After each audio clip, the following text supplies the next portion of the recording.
எல்லா பெண்களுக்கும் நான் சொல்றேன், நீங்க வந்து ஆரம்பிக்கும் போது எல்லாமே கஷ்டம் தான். இந்த வீட்டு வாசப்படியில இருந்து வெளில எடுத்து வச்சுட்டீங்கனாலே 100 பேர் உங்களை விமர்சனம் பண்ணுவாங்க. அதுல 80 பேர் வந்து உங்களை பாசிட்டிவா பண்ணா 20 பேர் வந்து உங்களை நெகட்டிவா பண்ணுவாங்க. ஆனா நம்ம மனசு அந்த 20 பேரை தான் எடுத்துக்கும். இவங்க நம்மள எப்படி சொல்லிடுவாங்களோ, இவங்க இப்படி சொல்லிடுவாங்களோ. உண்மையா யாருக்குமே நம்மளை பத்தி நினைக்கிறதுக்குலாம் நேர்மே இல்லை. அவன் கஷ்டம் அவனுக்கு.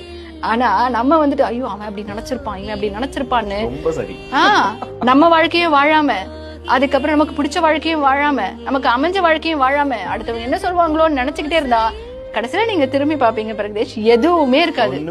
யாருமே நம்மள நினைச்சிருந்துக்க மாட்டாங்க. நான் பெண்களுக்கு அதான் சொல்றேன், யார் என்ன வேணாலும் நினைக்கட்டும், உங்களுடைய கனவை நோக்கி நீங்க ஓடுங்க, உங்களுடைய இலக்கை நோக்கி நீங்க ஓடுங்க, நீங்க படிங்க, பினான்சியல் இண்டிபெண்டன்ட்டோட இருங்க.